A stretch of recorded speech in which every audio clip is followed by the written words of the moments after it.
The Security Weekly News is live on Tuesdays and Fridays at 12 o'clock Eastern Time most every week. I try to scan and produce a quick look at some major stories to help you keep up with what's going on in and around the industry in a short format. Myself, Jason Wood, and other guest commentators provide greater insight every week.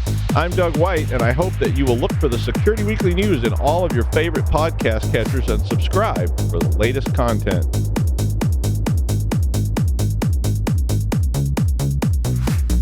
Welcome back, everyone, to Paul's Security Weekly. Security Weekly listeners can save $100 on their RSA Conference 2023 Full Conference Pass. RSA Conference will take place April 24th through the 27th in San Francisco and on demand. To register using our discount code, please go to securityweekly.com/RSAC 2023 and use the code 53UCyber. And now, the security news with additional host, Mr. Lee Neely, has joined us. Lee, welcome. Hey, it's good to be back and good to be here. And in the correct time zone. Yeah, and it's nice. I was 12 and a half hours off. It's really nice to be back in the normal time zone. But although I did come back with a, what do you call siblings that never fight? No. It's impossible. They don't exist. Oh, yes. Oh, believe me. That's true. Uh-huh. Uh-huh. Yep. I seem to have lost. Oh, I found it. Hey, where do we want to? Oh, we should start with the article most of us had in common, and that is Bitcoin ATMs. There's cryptocurrency ATMs all over the place now. I walked into my local convenience store, and there was a cryptocurrency ATM. What? Yeah. I want to just use it for years now. Yeah, they've had them for a long time. I mean, I've seen them in Vegas and that type of stuff, and one in my hometown. Huh. I guess I don't go to convenience stores all that often. I gotta feel like $20 in it and figure out how it works and get some. Because I'm curious, like how does it? If I feed $20 into a cryptocurrency ATM, I don't know if it's like a Bitcoin. I think there's different manufacturers of cryptocurrency ATMs. I'm not sure what this one is. I'll take a picture of it and feed $20 in it, and I'll tell you what, it's worth $20 because it'll be like worth $3 the next day or whatever. Maybe not. Maybe it's worth $23. Who knows? And then the next day. So let me guess. Pickup trucks, tow straps, and power tools were not necessary to get money out of Bitcoin ATMs. Nope. It was like a cloud Not hack. this time. Right. Let me guess. It was a TCP service with no authentication. Oh, what was it? I read it in the article, and now I don't remember. So many vulnerabilities. Uploading Java application? It was used, the one that was used. I don't think I was far off. No. Andy, what was it? Well, this summary says that they exploited a vulnerability in the master service interface that Bitcoin ATMs use to upload videos, which allowed them to upload a JavaScript script and execute it with BATM user privileges. They scanned the DigitalOcean cloud hosting IP address space and identified a running CAS service on port 7741. DigitalOcean feels correct for this. That's the right vibe for. It also feels you wouldn't host in AWS. You definitely host in DigitalOcean if you're running Bitcoin ATM. It also has a feel of first world problems where you need to be able to upload videos to your Bitcoin ATM. Yeah, why do you need to upload? Mark, just to have a fancy interface, right? Oh, you think? Yeah, it's like like a video tutorial maybe on the ATM, or it's like videos at the gas pump when you pump gas, like. It used to be a video like playing advertisements. Yeah, maybe it's advertised. But it's probably to tell people like, hey, you should feed money in here and get some cryptocurrency. Mm-hmm. It's a great investment. Well, there's an interesting wrinkle to this one though. The provider for these guys, General Bytes, is getting out of the cloud service, but they're basically telling you set up a standalone non-cloud hosted server for these. Oh, because that won't get hacked. And then put up a firewall and use VPN for your terminals to connect to it. It's secure because they'll use a firewall. Goodness. You guys will not believe what I just found. A Bitcoin ATM? I was hoping to find a video of what a Bitcoin ATM looks like, because why do you need to upload videos to it? So naturally, I go to YouTube, I type in Bitcoin ATM into the search, and the very first video that comes up is titled "How to Start a Bitcoin ATM Machine Business." Wow. So apparently, like a ton of enough people are running this that there's a tutorial video on starting your own Bitcoin ATM business. That's how you know you made it as an industry. Yeah. When there's a YouTube video about how to start a business. Can you send that to us? Because Larry and I want to start our own Bitcoin ATM business. I didn't think it was possible for me to be less surprised by this story, by the fact that a Bitcoin ATM was hacked, but I am now less surprised. I wish I knew how these work, though, because I haven't watched that YouTube video. Like, how do you do you have to create an account on the ATM, and then your Bitcoin wallet is stored on a DigitalOcean server? Yeah.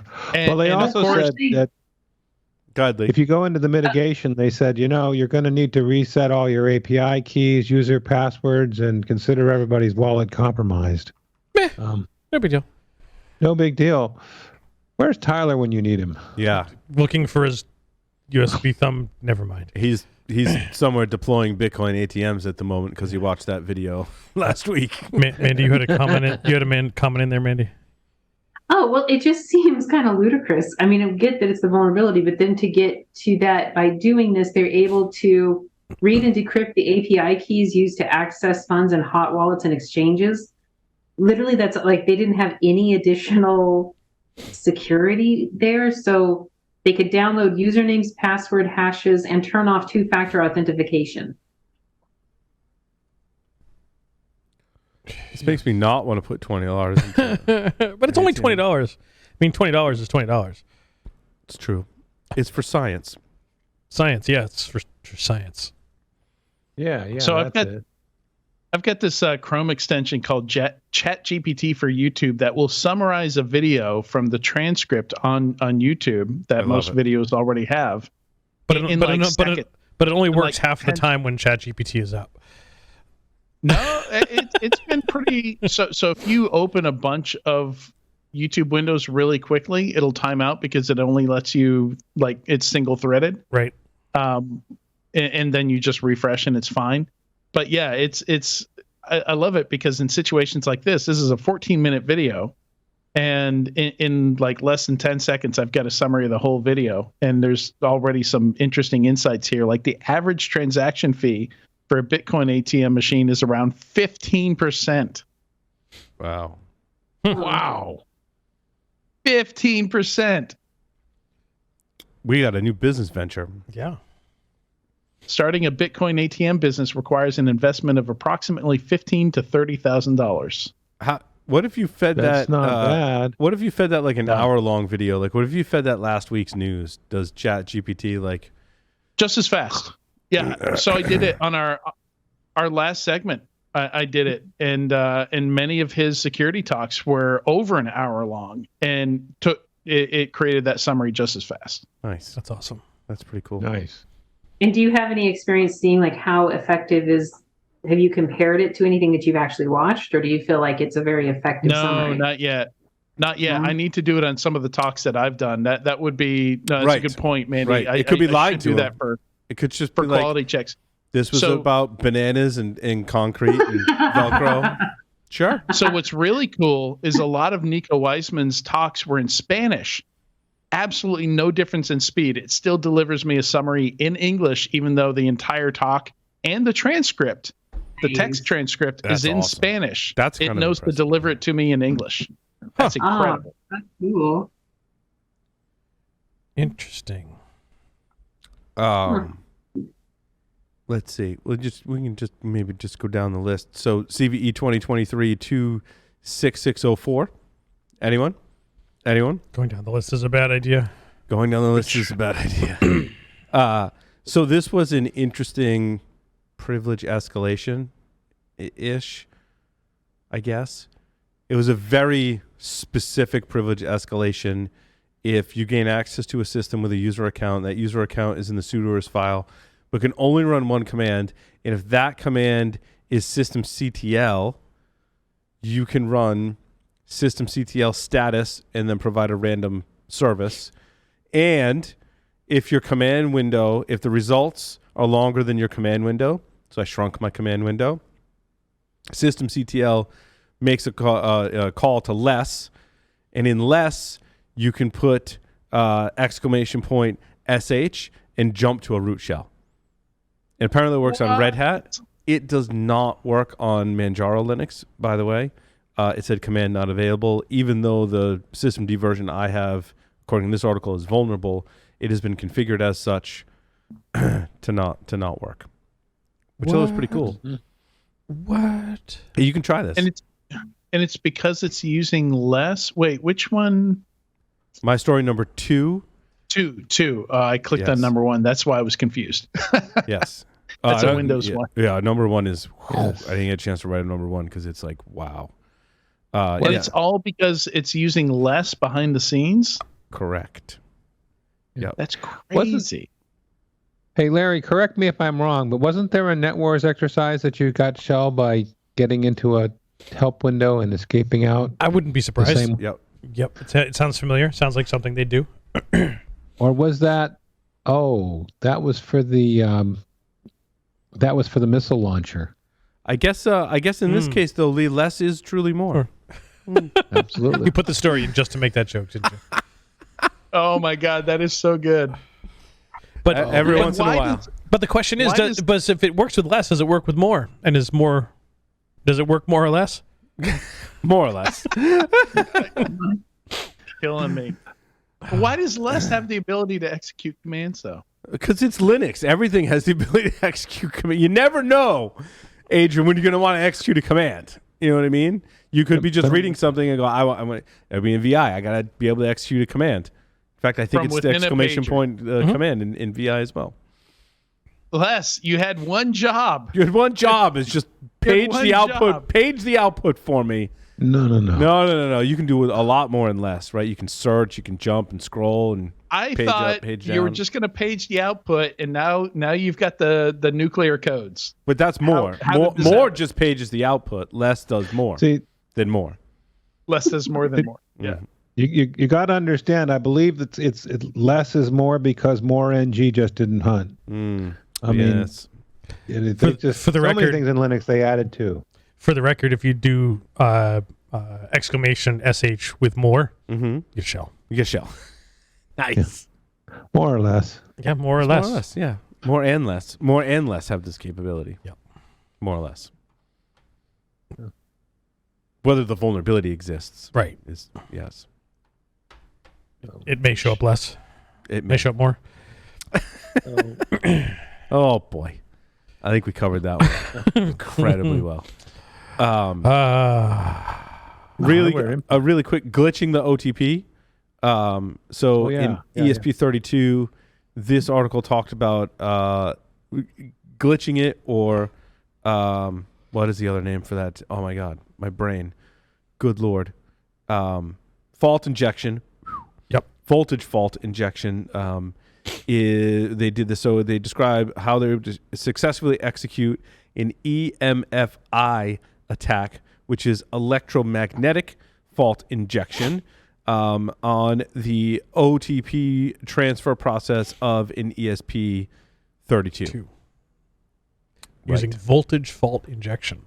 And it's an extremely, and they presented this actually last year at hardware.io, but this article was published March 10th of this year, and it is an extremely detailed. If you're like looking into fault injection attacks, you definitely want to go to the show notes. My story number 3, I should say, is a very detailed explanation of the fault injection. Pictures, diagrams, charts, graphs, histograms, just amazing stuff. Yeah, these fault injection attacks are freaking amazing. Amazing. There was a great talk at ShmooCon this year about that too. The photos of the EMFI setup look like something I'd find at Larry's house. Yeah, you're not wrong. It's very cool stuff. You're not wrong. Is this considered a side channel attack? No. Yeah. It's sort of. More or less. How about that? Less, more? More or less. Yeah. More or less? That just means I don't know. Yeah. I don't know either. I mean, the answer to that question, like, is this like an intended why don't we ask ChatGPT? Are fault injection attacks considered side channel attacks? You tell me what it says. We'll move on to the next story. All right, I'll ask it. Speaking of hardware, I think this is a good segue. My story number 5, how to build the perfect red team hardware implant. Now, this was a LinkedIn post.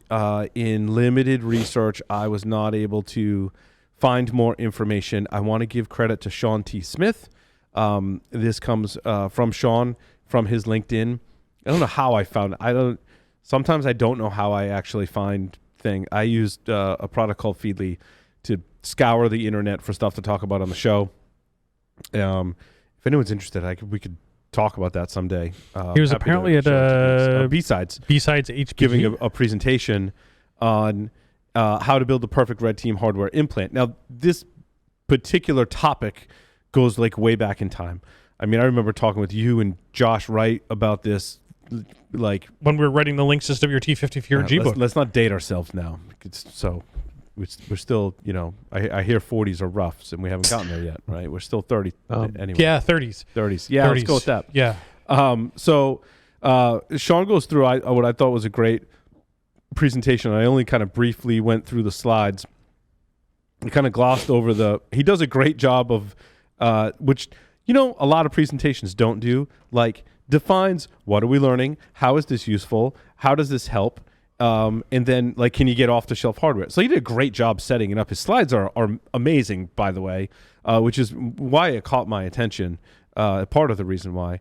Like, what's the perfect device we want to build? Look at all the platforms that are out there. He's got this beautiful chart that's like rates all of the OpenWRT router is on there, and why that, I agree. Like, he gives it a score based on speed, I/O size, cost, and effort. And an OpenWRT router, there's a Linksys WT54G in there, 68%. I wrote that chapter of the book with Larry's help, of course, and we kind of came to the same conclusion. Like, it's kind of hard to make this a hardware implant, right? It's 68%. I think is a fair score. I may even scored a little lower. That was back then. Maybe today a little better. So Raspberry Pi 02W was like his single board choice, and he lists all the other ones out there. Again, beautiful slide with rankings and stuff. Then talks about processes. So like you got to keep going until he gets to like the meat of. So like what do we do? It's a wave share, Ethernet USB hat. So did he go with the Pi Zero as the platform? Looks like the Pi Zero W from what I was seeing. Zero. So he's building this on the Pi Zero. It's hard without actually watching his presentation. So I think he built all this on a Pi Zero. What did I say? It was a 2W? 0W. Yeah, 0W. So he got an Ethernet USB hat. He got a UPS Lite power hat board. So this battery powers the Pi Zero, which I thought was cool. He has a display hat and a Raspberry key that uses the standard SC slot and uses eMMC for speed and reliability, which I thought was good. Then he's got a network switch, an LTE modem, and he put an Apple AirTag on it. I'm like, why didn't I think of that? Like, well, yeah, you'd AirTag your drop device. If it's got a Bluetooth radio, why did you need to do an AirTag? You can turn it into an AirTag. You can turn it into, but then you can't use the Bluetooth radio for other stuff. Right. And the AirTag's pretty simple and easy to throw into this kit, right? It is. It's got a flash drive, it's got a wireless adapter, and then all kinds of other stuff. And then he 3D printed a case for it. SketchUp was used along with a 3D printer. I thought that was pretty cool. And talks about software. So he's using Kali and a bunch of other stuff. Auto SSH, zero tier. Zero tier is something Adrian and I used, right? Yep. And it goes into some great detail. Beautiful slides. Again, I didn't watch I didn't look for the actual video and stuff of the talk. Then he's got a Duff beer can. I don't know if he It's to compare size because Americans will use anything but the metric system. Oh, was that just a comparison? I wasn't sure if he was actually trying to put this in a beer can. I mean, that would interfere with wireless signals. By the looks of it, it's pretty close. Pretty close in size to a beer can, yeah. I thought it was really cool. I want to build one just because. Like, I don't do pen test it would need a hardware implant, but like I really want one of these guys. I think it's a really cool project to like build and put together. So, bravo. Yep, nice stuff. This is very cool. Well, Pony Express used to. Oh yeah, that was this one right. Company. Yeah, this is one right around here somewhere. There's one right over there behind you on the set, next to the DEF CON 8 CDs. Yep, above your head, which you can't see, but yeah, that's their old school model. That's right. Oh, so everyone's like reading these slides. Like everyone, I can see everyone else on the screen, like remote hosts. They're all like engrossed in these slides.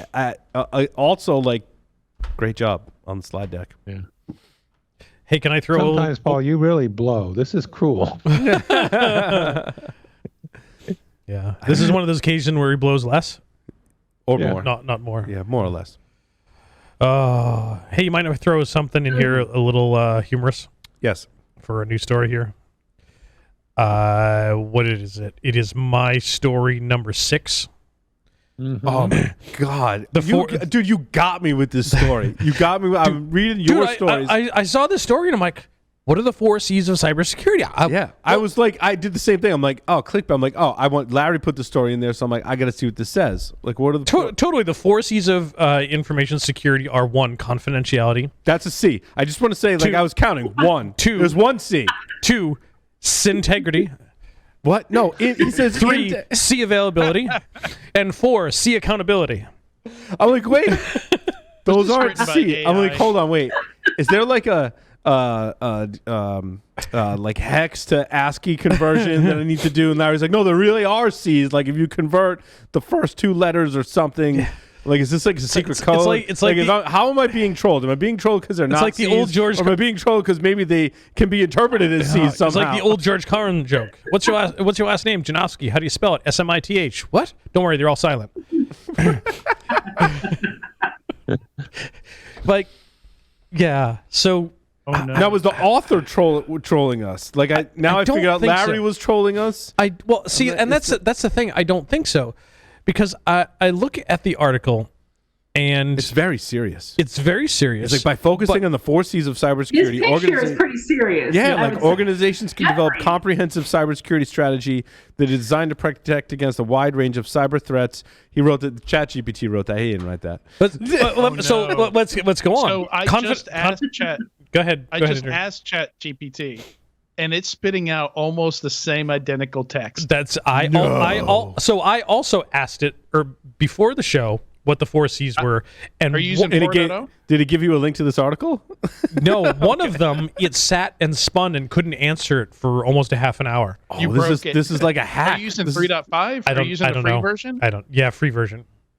So you're using 3.5. So I'm using 4. And then I did it in the, so I have ChatGPT in an app on the desktop, and then I did it in the browser, and it came back almost immediately with nearly the same identical text as this article. Really? Yep. So ChatGPT doesn't know how to count or know words that begin with C. But Lee. So I decided, what the hell? Let's try Bard. The Google entry into it. It came back with 4 C's that were actually C words: communication, cooperation, culture, and compliance. Oh, interesting. The 4 C's are the essential for a strong cybersecurity program. Is almost the same ending as that article has. Yeah.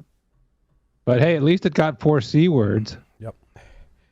So, Paul, you said, dude, were you trolling me on this? And it was a little bit of a yes.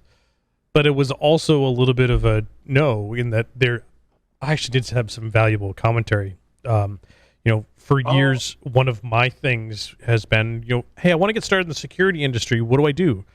And like some of the things that like we did early on was very much, we did this thing at our day job and it was technical and we wrote about it. Right. It doesn't matter if someone has written about it 1,000 times. Use your words. You write it up because you may have that one little nugget that someone else doesn't. It also proves that you can start to write. Yep. But when you do it with ChatGPT, it defeats the purpose. We just make fun of you. Well, now you got me because thinking, you have the 4 Cs that are confidentiality, C integrity, C availability, and C accountability. You create, or most of us have, fake personas, and those fake personas, Adrian, need a Medium account where every single article is written by ChatGPT. Right? And you see if anyone notices. So one of the stories that we covered in Enterprise Security Weekly last week was that somebody had built a tool where you can feed it text and it'll tell you if that text was generated by an AI. Mm-hmm. But then at the same time, like that's the freemium piece of the tool. The paid version of the tool will then modify that text so that it's not detectable as coming from an AI. It's using AI to I was like, yo, AI to defeat AI or to change AI so it's not detectable by humans. We're all screwed, man. Like Skynet's taken over. For a brief moment there, I was like, oh, this is teachers don't have to worry about people cheating, and then read to the rest of it, and okay, the actual paid product is to break the free product. But they're using it to beat the language model. They're using AI but they're only beating it for their own language model. Like, what happens if you fed the output? So you feed the output, it looks like it was generated by AI. We'll fix it. So if you run it back through our tool, it doesn't look like AI. But now what if we feed it to Bard and ask if it was written by AI? I think they say like more or less it won't be detected. I don't know. So that's a good question. So the first time I asked version 4, GPT-4, what are the 4 Cs of cybersecurity? It started spitting out the exact text of this article. Yeah. The second time I asked it, after Lee revealed that he ran it through Bard and Bard came back with 4 actual C words, I don't know how GPT-4 heard this, but I told it to regenerate the response. And now the response matches almost exactly what Lee was saying. Lee, can you confirm that what I posted to the Slack is what ChatGPT went to Google's AI and pulled a different result for you? ChatGPT is pulling from Google's Maybe there's API. an integration between the two. It's all one big conspiring AI engine. Different. It's going to take over the world. Slightly different. Well, I mean, of course. Is it the same 4 words though? No, not on the one you just posted. No. Well, I mean, of course it wouldn't be the same because you wouldn't want to submit your work in someone else's handwriting, right, McFly? I like how you made it. It switched before it switched to words that actually began with C when it didn't before. I mean that's crazy. Yeah, it is. I not expecting. Now. See, I purposely avoided any articles that talked about ChatGPT or AI like that because a lot of people are talking about it. But I love the discussion we had about it. I think it was. So what you're saying is we should put in less articles about it? No, I thought. Or should we put in more? No. Well, I think if we're going to talk about it, we need to talk about people feeding sensitive data into ChatGPT. Not about what it's doing, but the risk of vulnerabilities because employees are putting sensitive stuff into it. Yeah, but I mean, people are going to put sensitive stuff on the internet anyway. And this is just a shortcut, maybe. Well, I mean, you tie that with one of my other stories here, which was number 5. Oops, ChatGPT shares all AI chat histories with the wrong crowd. Like, you start feeding questions based on proprietary data, like Mandy's suggesting, or secret data, or data that is intellectual property that you don't want exposed, and then that chat history those question history, the prompt history gets passed to a whole bunch of people that it shouldn't. That's not good. It's not good. Yeah, I mean, that's before you know it, that's going to be proprietary data. That's going to, the prompt that you feed ChatGPT is going to be intellectual property. Mm-hmm. I mean, already there's a website you can go to called PromptBase where people sell the prompts that they feed these generative AIs. Yep. But I think a great segue from this is into, speaking of leaking data, is the Flaw in Pixels markup tool that allows they say hackers, and some of the are like allows hackers to unredact edited screen. It's not just unredact; it's also undo the cropping. Yep, which are two totally different things, obviously, right? And so I tried to test this, but I tried to test this. I love this name, Acropolis. Acropolis. It's the best named vulnerability ever, in my opinion. So good. But so I took an image and I cropped it on my Pixel 7 and I redacted something random out of it. And then I tried to upload it to their tool and it said I had to submit a PNG, but my Pixel 7 spit out a JPEG. And that's where I ended up on that one. But this is not the first piece of research that looks at how redacting, specifically redacting is, from history is what I remember, is not actually be a redacting depending on how you redacted it. So I tend to not stuff the image into a presentation and then use the presentation software to redact it. I tend to edit the image with editing software. Is always, I think, always safer based on previous research. I don't know where that falls today.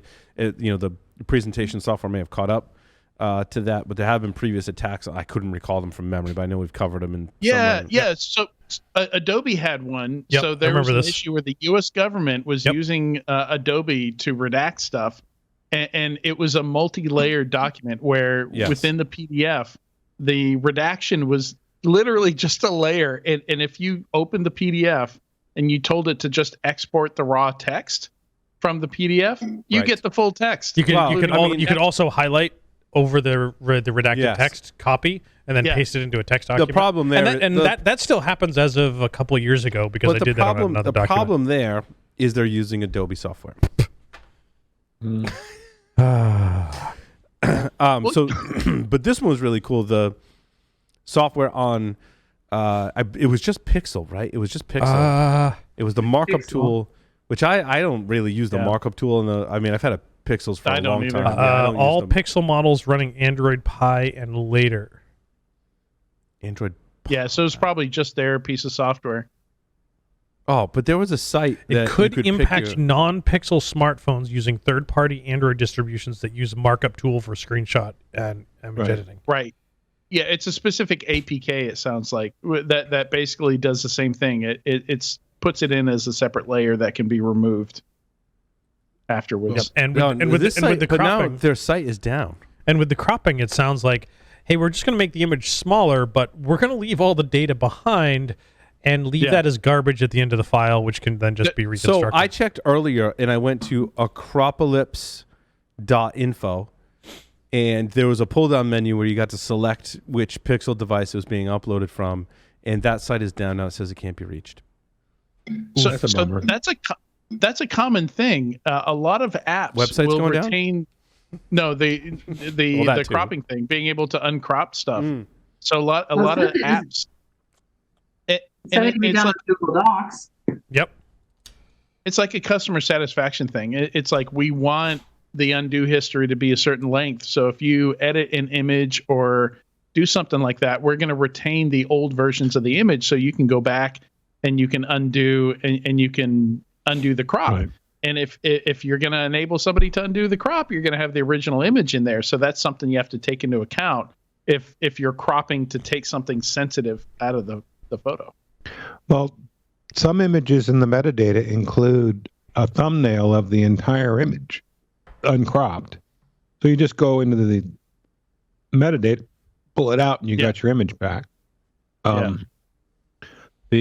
was thinking, this has been around since 2018, but remember, I think they put the Google Magic Eraser campaign, kind of maybe that expedited dealing with it. Remember that Erase Your Mistakes TV campaign they've got? I think they started on the Super Bowl with that. You mean I can delete my X's? Yes. Yes, you can. It's not, but mistakes. Not your Y's. You can delete your mistakes, but this is a feature I use on the Pixel. Take a picture. You delete your X's? No. If you take a picture in a crowded place and there's people in the background, you can just Google software would just magically make those people disappear. It works phenomenally well. It's an awesome. And then everybody has to file missing persons reports. And well, it looks weird. Like I've taken pictures of I think it was Valentine's Day I took a selfie of my wife and I in a restaurant, and I used the Magic Pixel software, and it took everyone else out of the restaurant, and it looked like we had on Valentine's Day rented out the entire restaurant. Baller. Right? Very nice. But McDonald's doesn't usually allow that. Oh, that was awesome. You know, that's no word of a lie. We have that joke in our house about Valentine's Day. Short story here. Because many years ago, early on, when my wife and I got married. Valentine's Day usually a short story? It is. Some dumbass forgot to make dinner reservations for Valentine's Day, and we showed up at the restaurant, and it was a 2.5 hour wait. So to McDonald's? No, close. We went to New York System. So we went down the street to get hot dogs at New York. Well, they're not hot dogs; they're wieners. And so that was. And actually, the year after that, it was a joke. We just planned to go get New York System hot wieners for Valentine's Day. Nice. So somewhat related, did you guys hear about Samsung getting busted for faking moon photos? No. I thought you were segueing. I thought you were segueing into the Samsung chip vulnerability that affected Pixel phones. So we can talk about. I want to hear you. Stuff. Yeah, we can jump to the Exynos stuff from this, but real quick, basically what Samsung did is, and I think they use this also in an advertisement for their products, but where like they're talking about the super zoom, like you can zoom in like 50 or 100 times and it's really clear. And they verified a bunch of YouTubers, I think were the ones that discovered this, verified that if you zoom in close enough on the moon, the Samsung camera app will overlay a static image that was previously taken of the moon on the moon. So everybody's pictures of the moon would look amazing, but that's because it was the same static image replaced, just overlaid, just like literally photoshopped onto the image that you took with your phone. Was it like aliens? Oh, the image they took on the soundstage where they staged the moon landing? That one? Yes. Exactly. Yeah. That's where I was going with that. Wow. Yep. So they got busted doing that. That's shady. So everybody's photo of the moon taken with like an S23 is literally the same photo of the moon because the camera app is faking it. That's freaking amazing. Wow. Fake it till you make it. It's like Volkswagen's emissions reports. Exactly. They're all the same because we fixed that in software. The photos of the moon close up are awesome because we fixed it in software. Mm-hmm. Mm-hmm. So do you want to move on to the Project Zero, your story 18? Yes. Samsung also had some fixing to do. Yes, I also had this story as my number 9. Because it was Samsung's. How did you pronounce that, Adrian? Exynos. Yep. Exynos chipsets, which is what is that? The broadband modem? Cellular baseband. No, it's the SoC. It's what now? It's the SoC. System on a chip. That specifically does what? In non-US markets, Samsung tends to use Exynos as the SoC would have I think it's got the broadband modem, it's the CPU, the GPU, all that just packaged in one. The audio, video, all that's on one chip. Gotcha. Whoa. And that's every smartphone has an SoC where all that stuff is packaged into one chip. Multiple. Like sometimes there's a Broadcom that has the like the radios and stuff. The Bluetooth and Wi-Fi is a separate SoC, but Exynos is the main like system chip.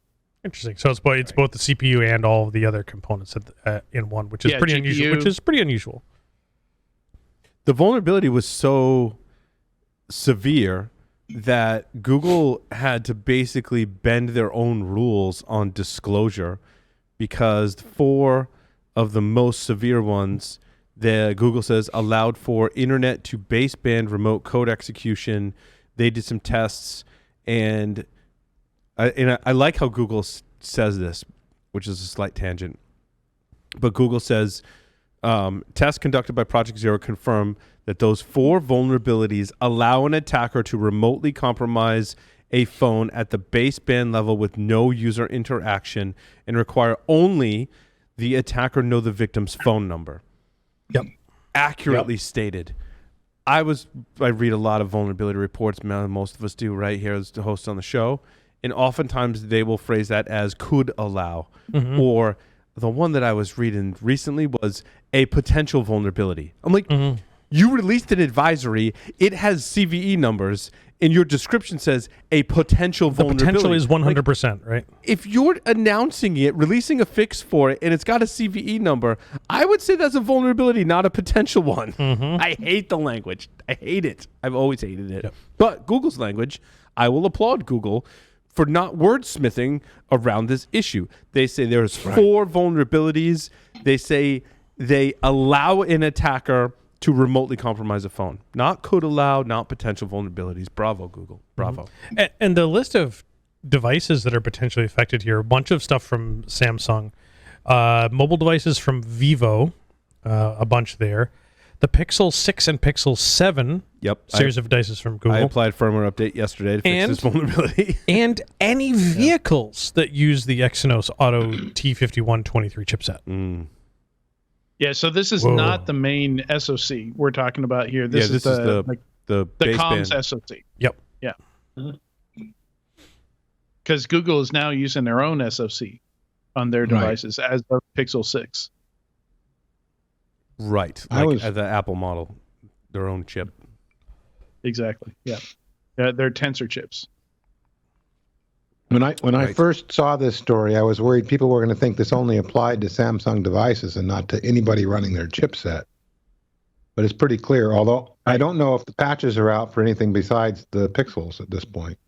But it is worth mentioning that traditionally Samsung with their own devices, their own phones, and it gets very confusing because Samsung makes memory chips, they make SoCs, they make their own devices, so it gets really confusing. But to make it even more confusing, traditionally Samsung will not put the same chipsets in phones sold in different markets. So you could have an S22 or an S23. The one sold in the US would have a completely different SoC than one sold in, say, Indonesia or India or China. And I know that definitely used to be the case because the the comms chips would be different because of the different cellular bands and so those types of things. Yeah, that too. But now pretty much all of our phones are quad band, however many bands and are worldwide. It's just easier. Oh, totally easier. Totally easier. Yeah. And in software, they turn off the bands that aren't in use in that country, basically. Or not, as the case may be. Or not.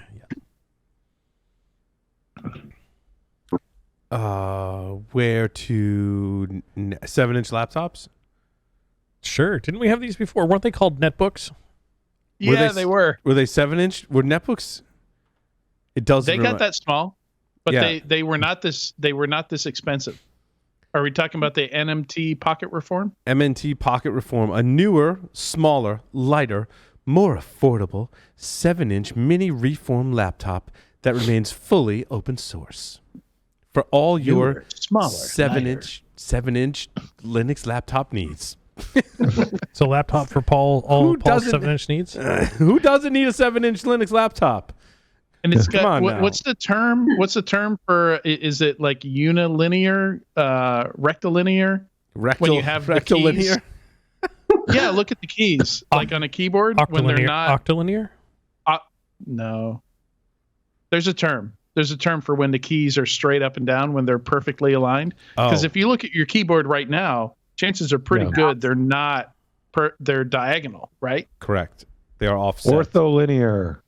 Ortholinear. Thank you. Yep. Thank you, Lee. I was close. It started with an O, not a C. Lee with the save. And not a C. It started with an O, not a C. I was just going to say, after Paul's intro, the next 7 orders get a free Pi Zero while they're at it. Right. What are the 4 C's of mechanical keyboards? Clicky, clacky. Crap, and crap. Crappy, clicky, clappy, cracky.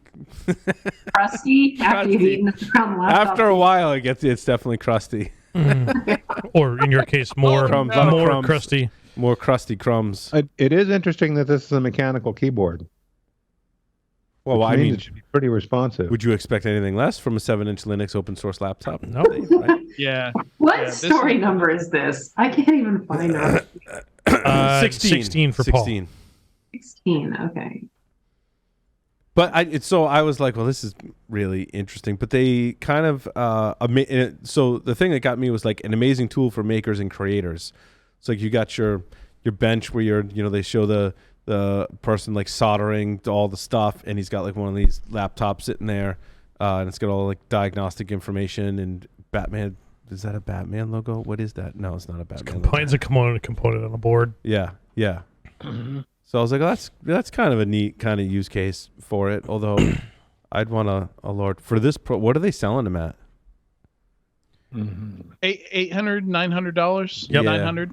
You can get a much bigger screen, at least. Yep, starting at $900. So that's my problem with it. Like the story is really cool. Building your own kit from a DIY, like that's beautiful. But at the same time, it's 2.4 pounds. So basically the same weight as my Lenovo X1 Carbon that has a 4G modem built in.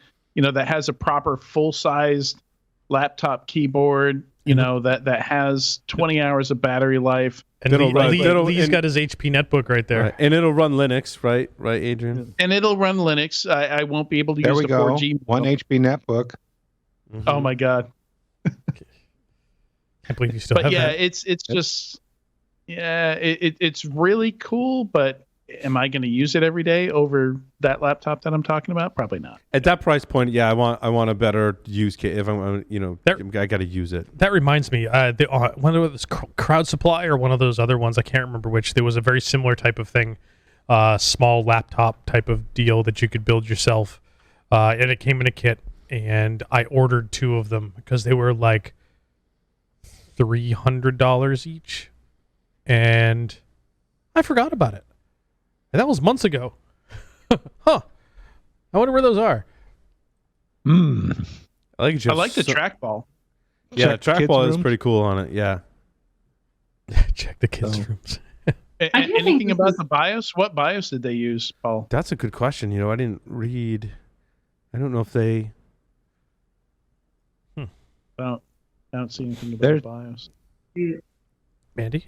Yeah. No, I don't see anything about the BIOS. I think this is cool, but I'm not sure. It's saying it's useful because you don't draw too much attention. It's talking about using it during transit so that you can work without drawing too much attention. I don't know. I feel like people would. Opposite, I think people who aren't in the know would assume it's a Game Boy or something. Like it wouldn't. But I think it would draw attention if. I'm thinking you probably want a Dell if you don't want to draw attention, right? Yeah, I'm thinking a random basic machine would draw less attention. Yeah. I don't know why this reminds me a little bit of EC Council's Storm toolkit. It makes me super happy that people are creating this stuff, though. Yes, agreed. Agreed. I'm just worried about. I don't want to crap on it too much. No, because it looks really how much horsepower it has. Well, I think all that's irrelevant because I think if you put some really cool hacker stickers on this and showed up to a hacker conference, it would be a conversation starter. People, like, hell yeah, right? People are like, what's no that? argument? That's so cool, right? And you get to talk about your 7-inch Linux laptop. Yeah, no, that's very cool. I was going to say, Larry's probably the only one that can guess what I do with this thing. Wireless. No, not quite. The porn. This is my backup show controller in case when I went to my Christmas display fails. There you go. Because I'm not going to put my full laptop that I care a lot about outside on the porch to drive the display in the winter. Is it running Windows? Yes, and it's very slow with Windows. I was getting ready to blow it away and put like Linux on it, and then my controller crapped out, so I pushed it into service. And it was already paid for. Right. I also have backup laptops hanging around for disposable services, like in case they need to give their life for a cause. Yeah. Trust me, if the show director would run on Linux. I want to, Larry, this was like my article of the week, so to speak. Debugging D-Link, emulating firmware and hacking hardware. This is from the folks over at Gray Noise. Which one story was this? Gray Noise. Your story number 1. Yeah, what is Gray Noise? Gray Noise. That's not Gray. Andrew. Graylog, not Gray. Graylog is. Yeah. So Gray Noise, basically you can feed it a bunch of IP addresses and they can tell you, oh, this is Shodan just scanning your stuff. It's not something to worry about. Like they've categorized all the noise on the internet so that you can then take that and you can exclude it from what you send to your SOC. Oh, I gotcha. Yeah, they'll tell you this is benign. You don't need to worry about it. It's just Shodan, it's census, it's security scorecard scanning the internet, or yes, this is potentially malicious. And they'll identify people trying to exploit different vulnerabilities and stuff like that. So they kind of pre-categorize IP addresses and the intent of those IP addresses. And apparently they've got a research team that's doing really cool stuff because their tutorial I've been looking at all week, in between things. I'm like, I'm going to read this one part of this thing and then I'm going to go try and replicate that in my own lab. So they picked apart a D-Link firmware from a D-Link DIR 878. 867? I see 878 for the file name here. All the D-Link things, and they're all very similar. DIR something, 870. 878. No, they do an 867, an 878, and an 882.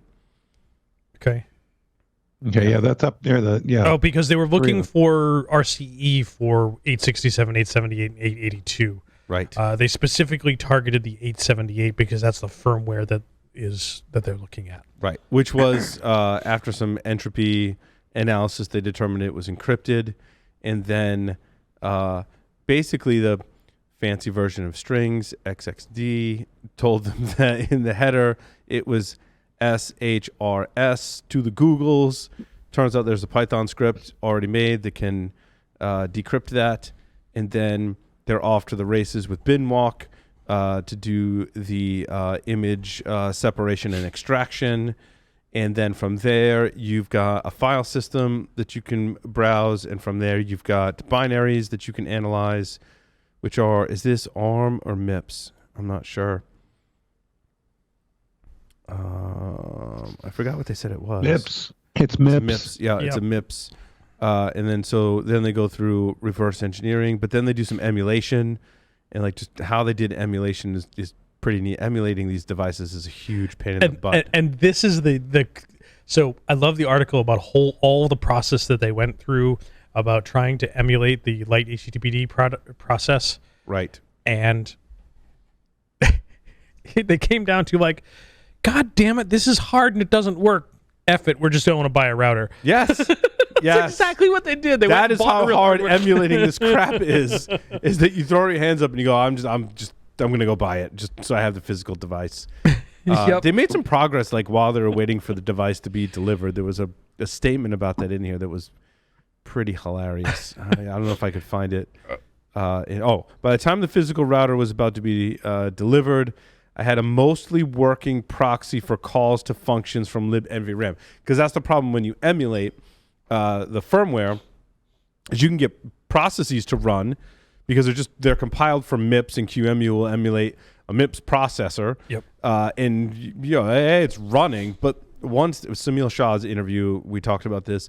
Once the process is running, it's going to look for stuff like other hardware and things like NVRAM. And if you're not emulating NVRAM, a lot of this processes and firmware is not going to run in emulation. So there is a lib, and so you have to emulate NVRAM.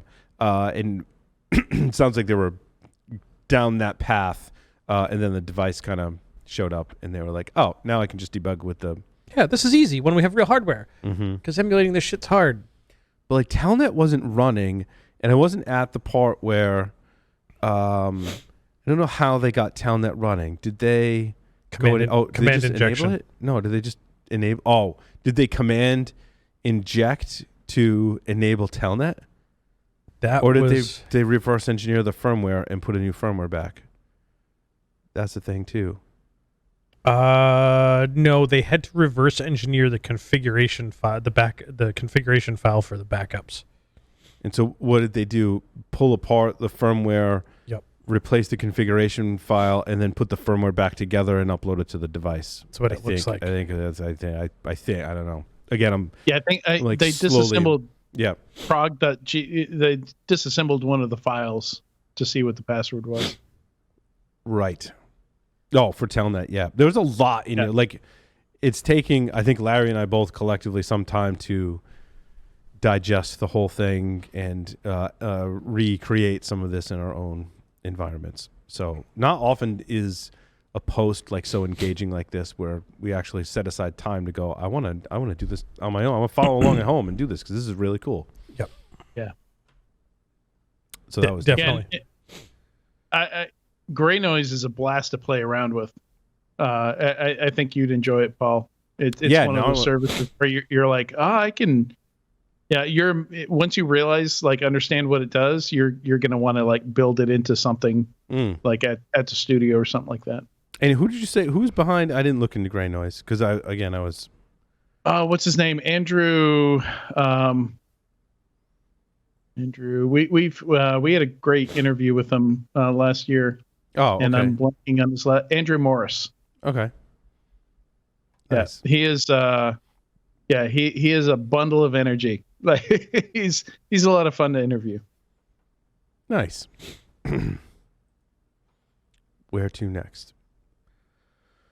Brute forcing pins. Do you guys use Bitwarden? Oh no, nope. I use 1Password. This is why. Not LastPass. This is why. Nope. 1Password has kind of cornered the market as being the most secure out of all the password vaults. Good friend of mine is the head of security there, and like he really takes his stuff. And you can tell, reading their documentation, looking at any of their stuff, you can tell they take this stuff deadly seriously. Yeah, I switched to 1Password as well. Yes. And this is why. Yeah, and I hear Bitwarden, because Bitwarden has an open source version.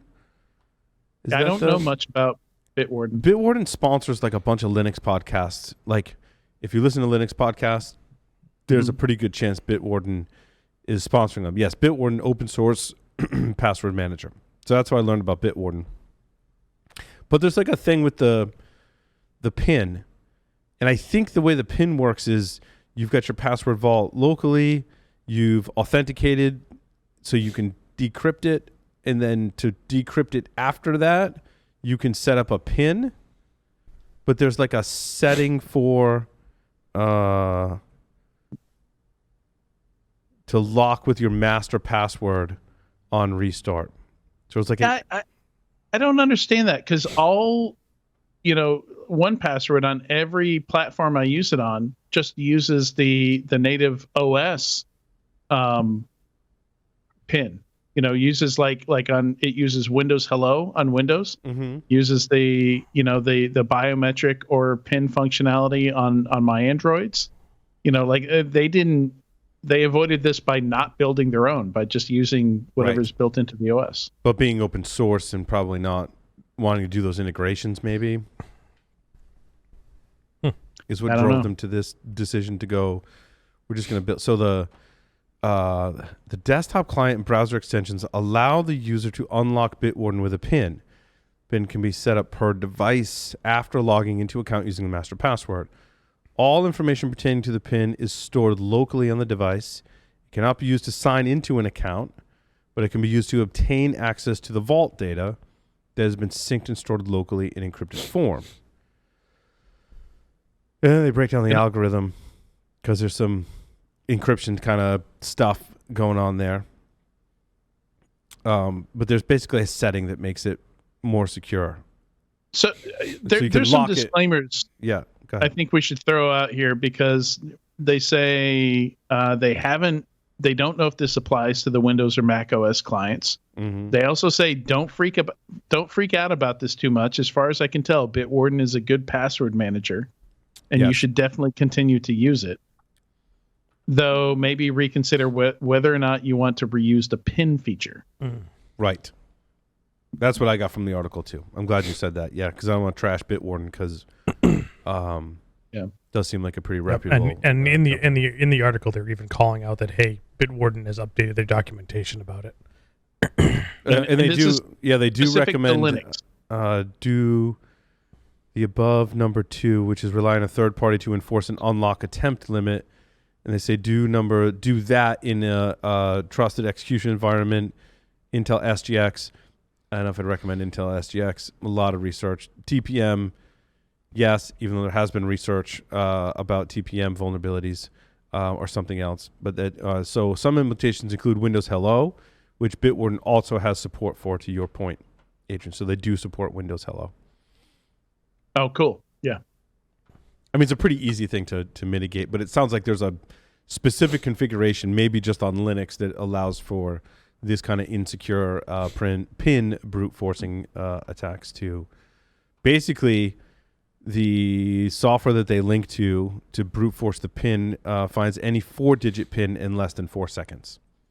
Yeah. But that's, again, a very specific scenario that you should be aware of if you're using Bitwarden. Right. Yeah, on Linux. So, on Linux.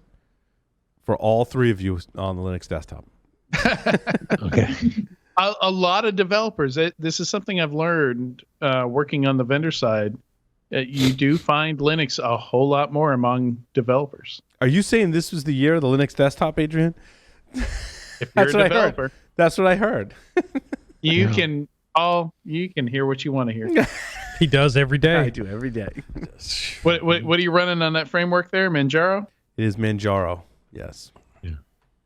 So I was just a little surprised that the pin retry limit was enforced in the client, not the server. I just like that I talk about what Linux distro I run enough that everyone knows what I run, which is probably really terrible OPSEC, by the way. And you know what I run, right, Paul? Yeah, you're running Fedora. Yep. On yours. Now, Adrian and I both have terrible OPSEC. Hey, did you hear that I took up CrossFit? Mandy, I heard you're switching to a V. Isn't a drinking game already. I'm shocked that Paul's saying Manjaro isn't a drinking game. It is now. You invented it. Just because you're not seeing it doesn't mean it's not a drinking game. This is true. Lee actually had something on topic for a comment about this story. Oh. I'd like to step back to Lee's comment. By all means. Which one? Something about where the enforcement happened? Locally. It's the old client or browser logic versus logic on the back end. That always, I can't believe they would have allowed that. That seems strange. What? What? No. Are you messing with his agents? Like talking like he's in a kung fu movie. The camera was on me, so I thought I'd just lip sync whatever Lee was saying. Nice. Well done. That was funny. Well done. You want to fight? Very good. Fight me. Giving Gus a hard time. There was a remote code execution vulnerability in the ICMP stack. Where was that? I don't know what got me thinking of that. Ping of death again? Yeah, CVE 2023. Your story number 12. My story number 12, CVE 2023, 23415. And this was not that link. The link in the thing, the Kevin Beaumont link. One of my favorite humans. Yes. And Gotti the dog. Kevin Beaumont is the one you want to read on this one because he looks at the CVE and says, right in the title, which is not a cyber meltdown, is what Kevin says. I'm like, oh, because like a remote codex, how do we still end up with RCEs and TCP/IP stacks these days? Which I mean, I guess is not surprising. But basically, Kevin does a great job, as always, of like breaking this down. So you need an app listening on raw sockets, and he says, "Hi, people running Wireshark." Yeah, I love the way he says that in parentheses. Then he says, "You also need an app to be listening on raw sockets. It needs admin rights to do that, and you need to allow ICMP inbound to be vulnerable." I mean, it could also be someone malicious on your same local network, such as at a coffee shop. Unless you've got a GPO configured not to allow ICMP to your workstations. But if it's listening on raw sockets, will that... Nat to the rescue here? It says you need to... Kevin says you need to allow ICMP inbound to be vulnerable. But inbound from what?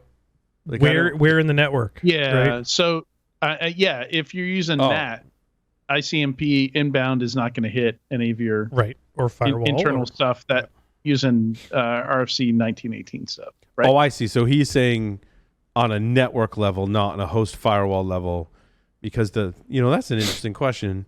You've got a host firewall and you've got raw sockets enabled to listen. It's still going to process. Does that happen before or after the firewall? I think it's got to be after. I feel stupid right now. I feel like I should know the answer to this. I feel logically that it should be after the firewall. Wait, what? So if you have Say that again, Paul? If you have a host-based firewall and you are blocking on Windows and you are blocking ICMP inbound. On your Windows firewall. On your Windows firewall. Yeah. But if you run an application with raw sockets, will that raw socket open before the firewall happens or after?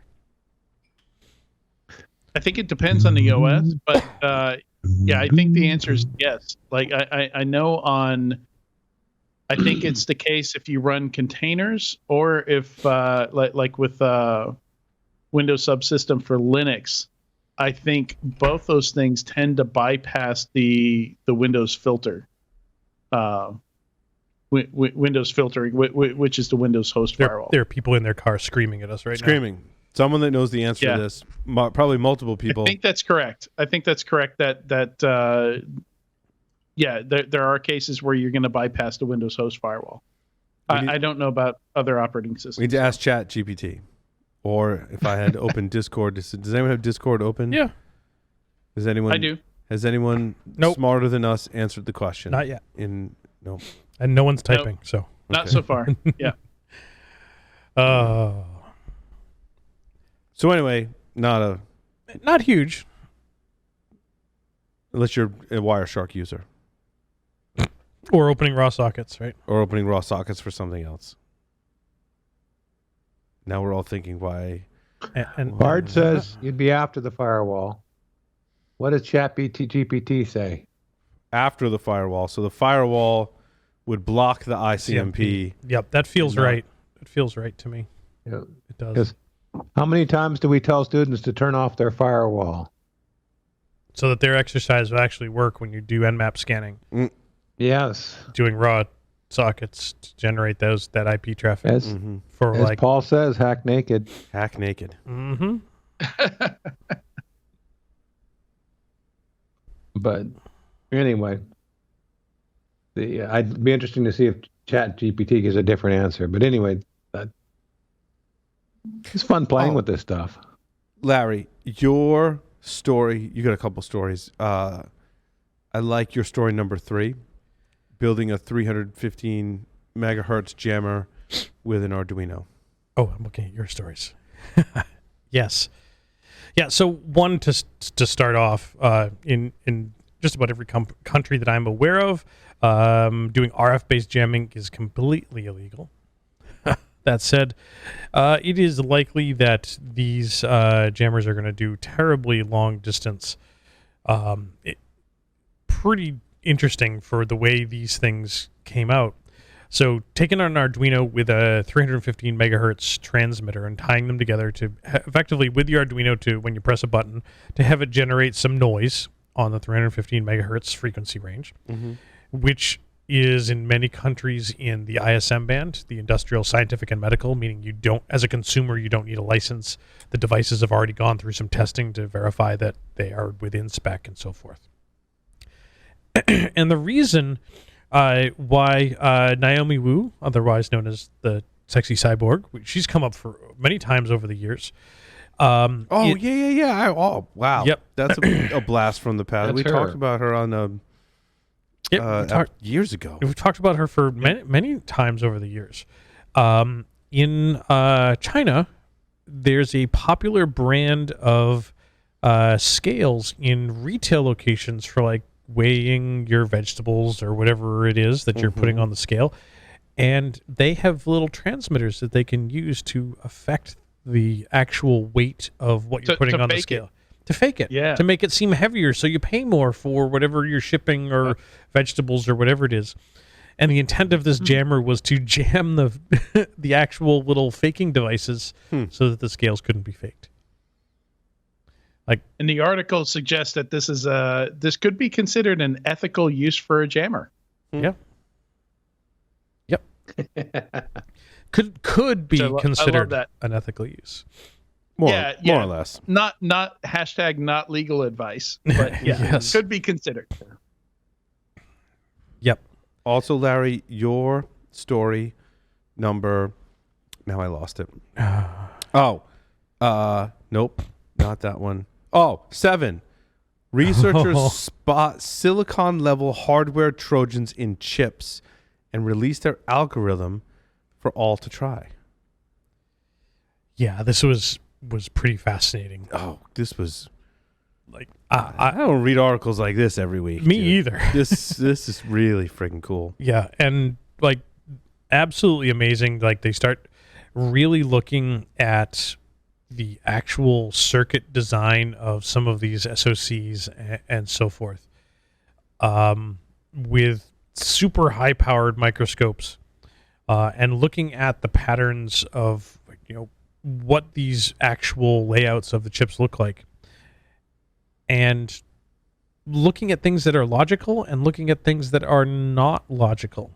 But this, or what they're saying, looking at chips that, and then having like a set of rules. I mean, almost like Yara rules for your chip. Like just looking at the chip and going like, this would be a weird condition and indicative that it's been tampered with, is one way to do that. But you got to define. In that case, you're just defining kind of known bad, and looking. The other thing that I think is interesting, and I'm not sure how their research was applied because I didn't read their papers or anything yet, but is you take pictures, like it's almost like a crowdsourced thing. You take pictures of all the chips and then you compare them. Right. So if you have the same, so you set a baseline effectively. Should be the same chip inside of your Dell laptop, let's say, and then you compare them and you're like, wait, this person's Dell laptop has a different signature. Now that could be because Dell swapped in a different chip that you thought was the same chip. Right, but they should be. They'd be labeled differently. There would be you'd be able to see that and label differently. So the same chip should look the same, and you could do like a Google Photos thing, right? With ML that goes, this is the way the chip should look. I know what this chip looks like, and your chip deviates from that, and that could be problematic. That's really interesting. Actually, I talk about for my day job especially about how validating the supply chain on the actual hardware is one of the most difficult things to do. And then kind of as you move up the stack, if you will, like all the way through firmware, operating system, applications, open source code, like it gets easier to detect supply chain tomfoolery, if you will, because you've got a lot more options. It's a lot more flexible, right? I can swap libraries out and things like that.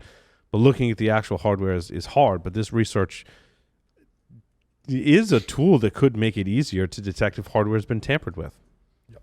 Of course, you'd have to put your hardware under a microscope. No. Well, you do.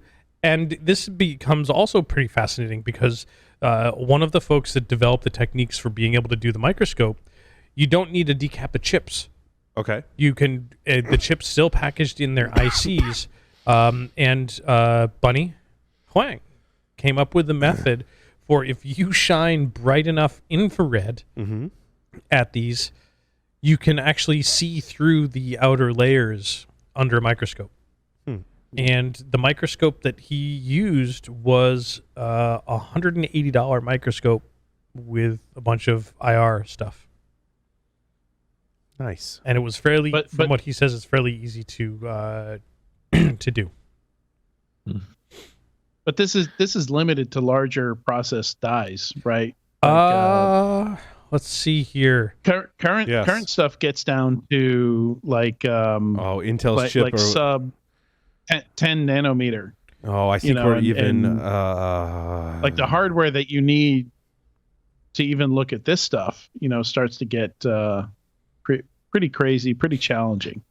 The smallest chip, the 28. So the smallest chip ever, IBM has created the world's first 2 nanometer chip. Yep. So Intel chips. You're right. They're at I don't know what Intel's at. That's what I was asking. Intel is like 10 or 12 or maybe even sub 10 that you've got right in front of you, Paul. Yeah. What is the latest one on the framework? I want to say is it a 9? I'm guessing 9 or 10 nanometer. It's 12th gen, right? Yeah. What is the Intel? Either way. So while you guys are looking that up, it's 14. It's 14. Okay. And in the article, I thought this too, Adrian. The article, it says looking at chips built on 28, 40, 65, and 90 nanometer. Yeah. But so doing it on your actual CPU, you'd need different technology. Mm-hmm. But now it's got me wondering all the other chips. This article was looking at CMOS. Yes. Which is, you don't need... No one looks at 2 nanometer technology to do CMOS, right? No one looks at CMOS anymore. No comment. Moving on. But there's other chips inside your laptop. Any device that you laptop, phone, like your Intel ME has its own processor. On the board. There's a lot of other chips inside your board that you could do this analysis on.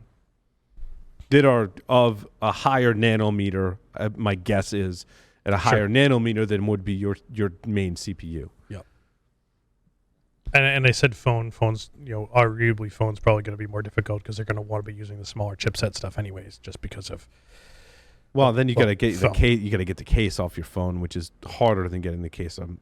It's not impossible. Yeah. Again, but I'm saying size version, right? Laptop versus phone. Yeah. So.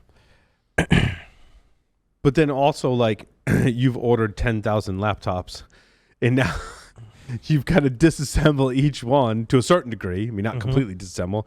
But you're going to get at the chip, and then you got to literally put it under a microscope to do it. A special microscope, no less. And then you've got to run the analysis from your baseline to determine whether or not different sectors are. Right. And this really becomes But maybe that's done at your OEM. So Dell's sourcing the hardware. They've got it disassembled already. I would certainly hope so. Maybe not every one, but they're running them through this to go, is this really the chip that came from my supplier? But where are they getting those from, and where are they supplying them from? And that's true. Those are probably the same folks that are modifying those dies to have the backdoor to begin with. When it lands in the US, it's assembled. Yeah. And even then, I'm saying that as a broad statement. I don't know that for sure, and I'm sure, like everything with this stuff, it depends. But I think largely, right? It's the jig is up. Yeah. Either way, that was a really cool article, though. Yeah, I mean, I think it's. I find it interesting to the point that about how small things have gotten and how much we're actually interacting with things supply chain wise on such a small level to determine one, whether it's been modified, and two, people are modifying these at this level. I'm kind of not surprised. Have switching over to software, have any of you ever been curious what is under the covers in an MSI package? Yep. I have the article for you. It is my article number 1. And these, who's Doyensec? I say that right? They're security engineers who break bits and tell stories. Oh, it says right there on the website. I followed a couple of articles from these folks, and I apologize for not knowing the backstory, the history, or whatever. Adrian Denkenwitz is the author of this article. Not me, certainly. Not that Adrian, different Adrian, but I have a hard last name, but not that hard. No. But their technical descriptions have been on point. Just want to give them kind of a shout out on the show. This article is no exception. And I love the TLDR. He's like, look, this post is going to describe the details and methodology of our research targeting the Windows installer MSI technology. If you're only interested in the vulnerability itself, you can click a link and it jumps right to the vulnerability. So if you already know how MSI works, which is some percentage of the population, you can just jump to how the vulnerability works. If you need a tutorial on some of the background and internal components in MSI. You read the first part of the article, which is very well written, extremely detailed, and will take you especially if you're starting from the point where you're like me and you don't know what's in an MSI or how it works. It's going to take you some time to read, but really cool.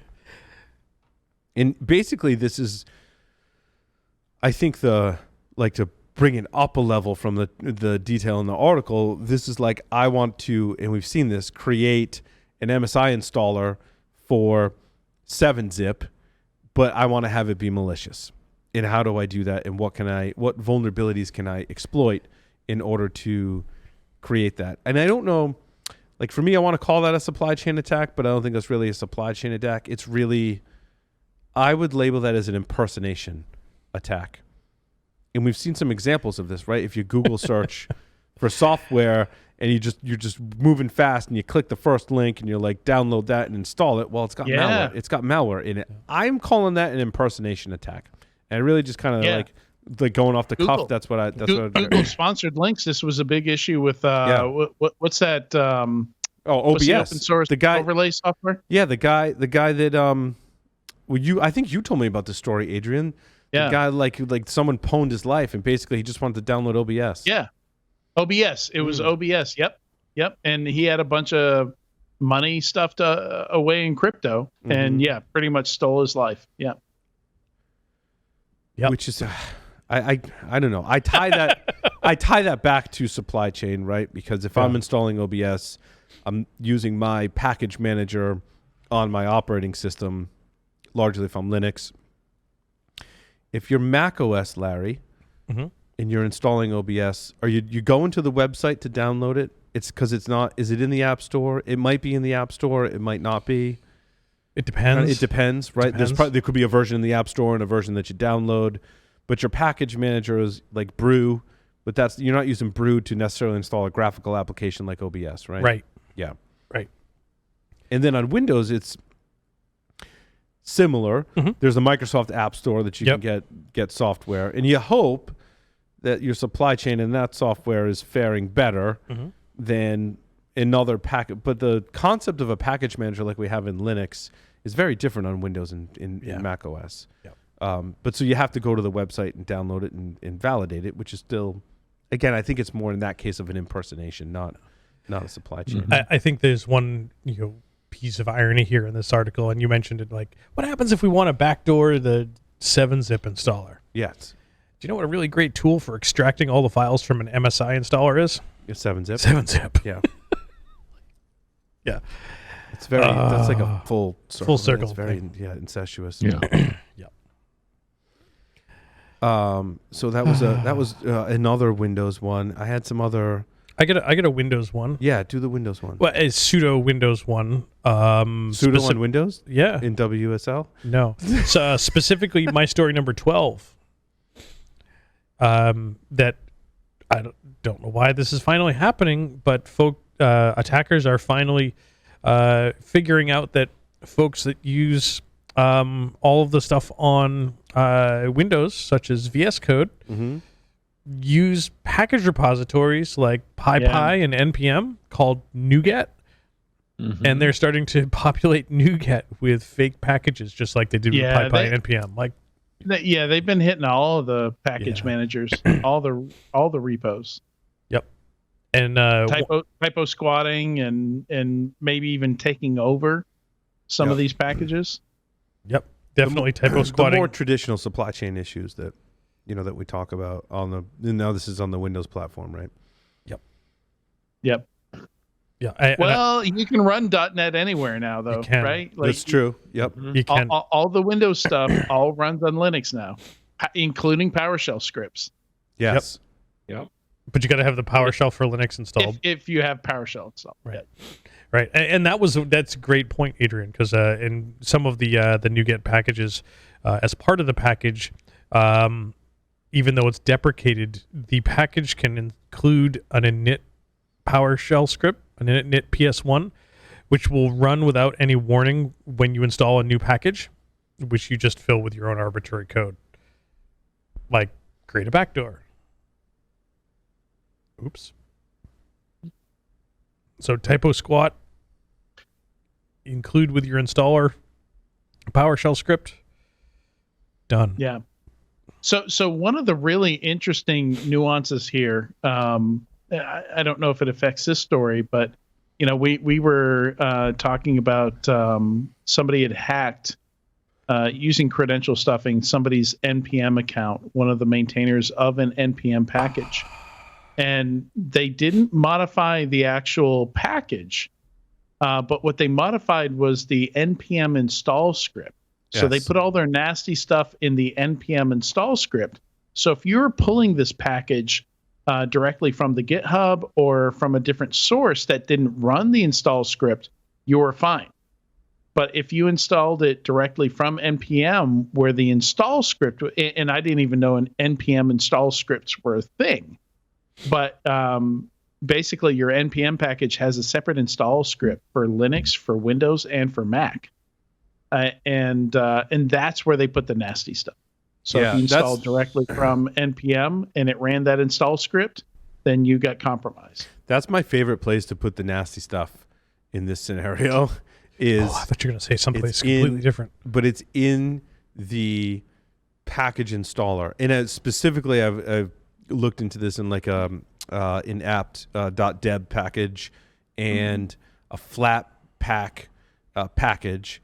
And if you kind of you get to the GitHub repo of whoever's maintaining that, right, and you can see how that package is constructed, it's logical that when you've got a package that's installing some software, like that software can be totally fine.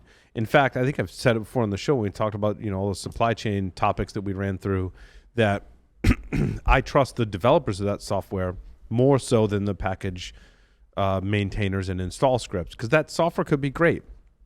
The software goes through lots of checks, balances. I'm validating the developers as best I can. I'm validating their tool chains in certain circumstances. So the tool chain that was used to create the software, the developers that are developing the software, all that could check out, let's just say. But someone on the internet goes, I want to package that software for an operating system. Therefore, I want to make a .deb. I want to make a flat pack for that. Well, all those package, I mean, obviously you've got the ability to run commands in those scripts. I mean, that's like the whole thing of installing software. You've got to like execute stuff, customize it for the environment. If I'm running this on whatever operating system, I got to have checks. Like if it's Red Hat, if it's Debian or whatever, I might do different stuff. I got to execute scripts. Well, just put the malicious stuff in there. And that's a great place to hide, because then like all that software could be, you got to sign the package still, right? But all that software could be totally fine, but whatever's installing it isn't. And this is totally, Paul, going to be a YouTube clip starting with you saying, that's where I like to put the nasty stuff. That's right. Because it was super useful, and what a great line to start it out with. That's right. Got to put the nasty stuff in the right place, Adrian. Yeah, and at the right time. Literally, before I saw, this particular case, I didn't even know those install scripts existed, but of course they exist.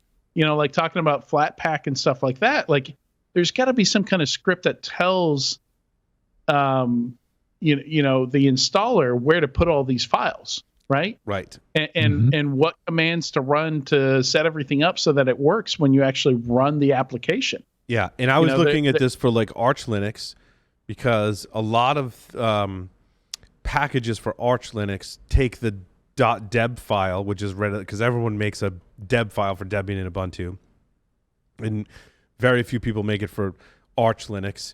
And so what happens is you get the deb file for Arch Linux, and you pull it apart, and then you run a script, a package installer for Arch Linux, and it takes all those artifacts and it puts it all in the right places for Arch Linux. And I'm like, well, that's where I would put the nasty stuff, is right in there. Like, build me a backdoor right in that process. And then now I got to detect that. That's actually, speaking of which, I'm talking at B-Sides Charm about how to like protect yourself from these supply chain attacks in like a practical manner, right? It's hard. Like we just talked about all these different instances, like where you could get a malicious OBS package, a malicious, doesn't matter what operating system you're on. Like, how do you how can you trust the software and installers that you're using to put stuff on your system? Right. We were talking about that with Nico, like how, I certainly there's certain things that you're going to look for, anything in that install script that reaches out and downloads an additional component. Yes. An additional piece of software. Like that's pretty, pretty easy place to detect something nasty happening. Right. But you gotta look there or have software that looks like I've got 1,000 Linux servers and I manage all those through, good Lord, if you're using Ansible or whatever, like you get different problems. Yeah. But I'm using Ansible and I want to install the software in all 1,000 of my or in my 1,000 containers. And you got to validate that stuff. Otherwise, all 1,000 of your containers or Linux systems are going to have that backdoor. Anything that scales good things that happen, scales bad things that happen. It's dual use. Yeah. Yep. Oh boy, I had another. What was my other Windows one? Oh, harvesting Active Directory credentials via HTTP request smuggling. This is another one that I was like trying to wrap my brain around, because I don't do a lot of web app testing as much as I should. But the guys behind Burp Suite always have the best description of all these different attacks. Portswigger, and they link to that in here. And this is a very detailed article.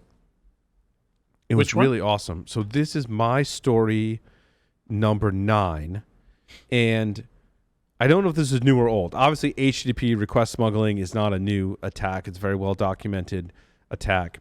Manifests itself in a lot of different ways and in different applications. So I like the article is extremely detailed and well written. And I got to the point where they had like described the attack, and I'm like following along, and I'm starting to get excited. Like this is getting good. And then the article asked me like, "You're starting to get excited yet?" I'm like, "Hell yeah, I'm excited. This is awesome. Like you're gonna pwn some stuff with it. Like I can see where this is going. You're gonna pwn some stuff, and I'm excited." And then they say, so if an Exchange server is configured to use active sync with basic auth, and I'm like, wow, that's really bad. But if that's there, I'm even more excited. And then users are sending username and passwords in every single HTTP request.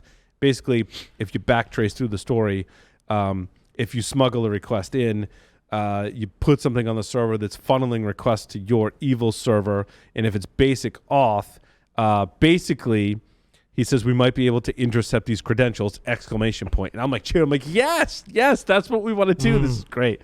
So I like my comment in this article is like, not gonna lie, like I was excited, and I don't pretend to understand and explain exactly how all the technical details work, but like reading this article, I was like, this is really cool. When he says HTTP, is he just using that as shorthand for web? Or does he mean that HTTPS is not involved here? It could be because this is after the. I think it is HTTP. My guess would be this is after the proxy, Adrian, and the proxy is the one that's doing the SSL connection.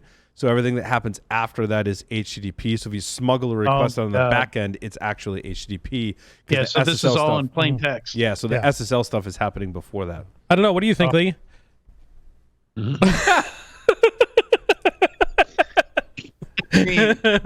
Lee is suffering from some pretty serious jet lag and was literally falling asleep. Lee is dreaming about HTTP request smuggling. I got him the first time on Slack, and he woke up, so the second time was on air. Yeah. I mean, love you, man. That makes me wonder, like how much stuff, like I think we'd like to think that everything is HTTPS now, and certainly over the internet. If you do packet captures on any of that stuff, like almost anything bound for the internet is. But I wonder how many connections, how many processes behind the scenes where it's like, a connection between an app server and a database server, or a web server and an app server between some kind of load balancing. Like, how much of that stuff is still just plain HTTP? I think you're still going to be unpleasantly surprised how much over the internet is still HTTP. Not over the internet, but in your app design. And this is a Mike and John thing from ASW, right? And I think it was John Kinsella and I talking about application design. And he was like, dude, you definitely want to offload your SSL stuff somewhere else. So he's like, keep that out of your containers, keep that out of your apps. You're basically offloading that to something like a Cloudflare so that your user has the SSL handshaking connection with your Cloudflare edge kind of stuff. But then everything else in your backend, you don't have to put the SSL on it because that's offloaded somewhere else. Because otherwise, there's a couple of reasons for that. One is performance. Two is key management.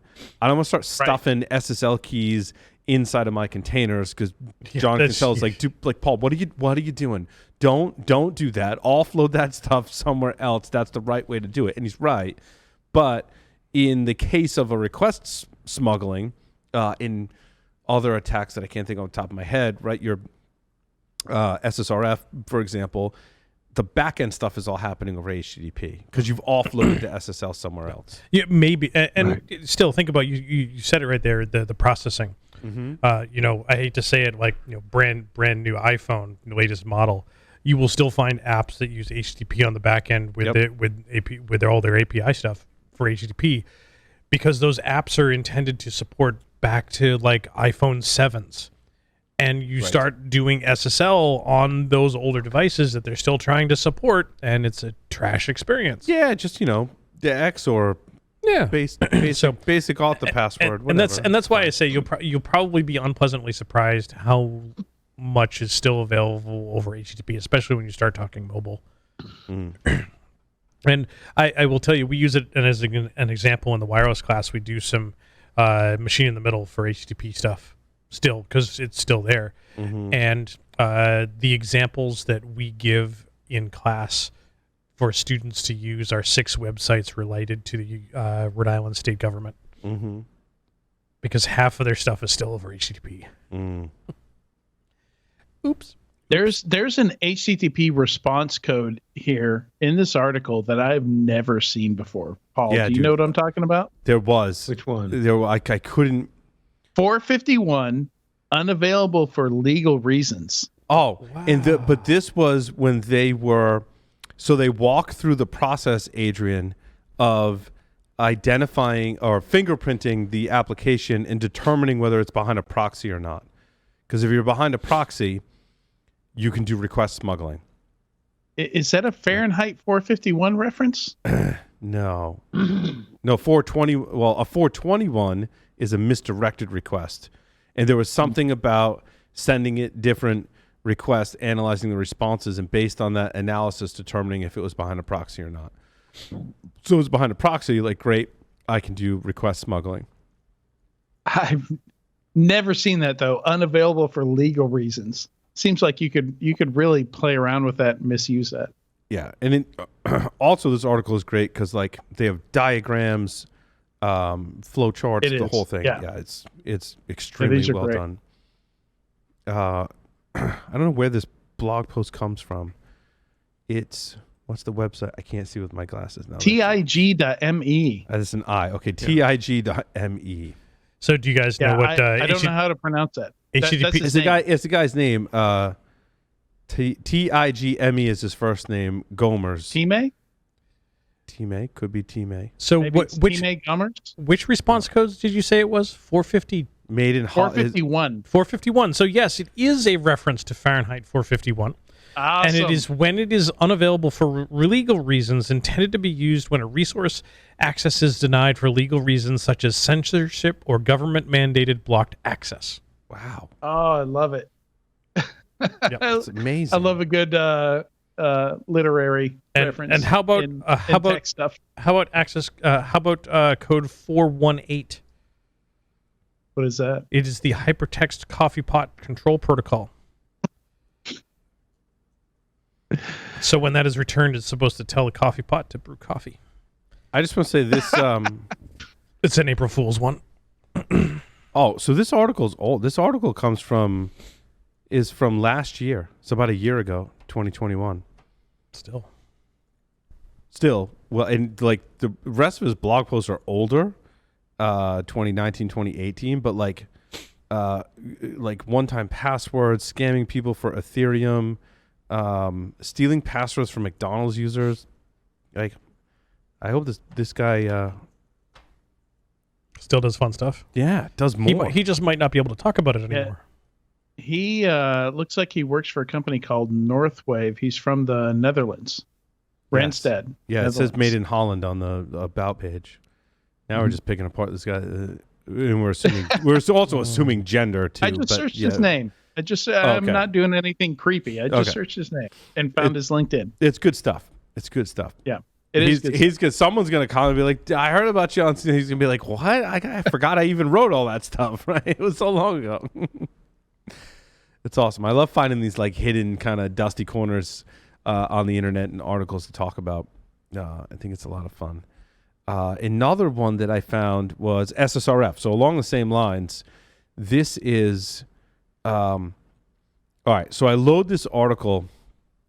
So if you load my article number. Was that number 10? Yeah, my article number 10. Yeah. And I'm like old. And so I can't read stuff like this. Also, like I have ADD and there's a lot going on this website. So I have this, and I put this on social media. Yeah. I have this plugin, and I hate Chrome. I hate all browser plugins because I think it's a security nightmare. We can talk about that someday too. But I've got this except plugin. for the ChatGPT plugins. Right? Those are amazing. Yeah, Adrian, you're going to have to send me a link to that one because that sounds fantastic. There's some plugin. I found another plugin that you got to side load, like you got to load in developer mode. Oh, God. It was just, but it lets you around paywalls. Not that we would get around paywalls on websites for whatever reason if people thought that was unethical or something, but there is a plugin I found. But you found a plugin, you read about it on the internet. Right. Yeah, I did. But also this plugin is called Postlight Reader. And so like I see this post, and like this website is cool. I'm not going to get, it's trickist.com. It's a cool website. Like the layout's cool. It's got all kinds of cool techie stuff in the background. It's got a blue theme. Like it's cool.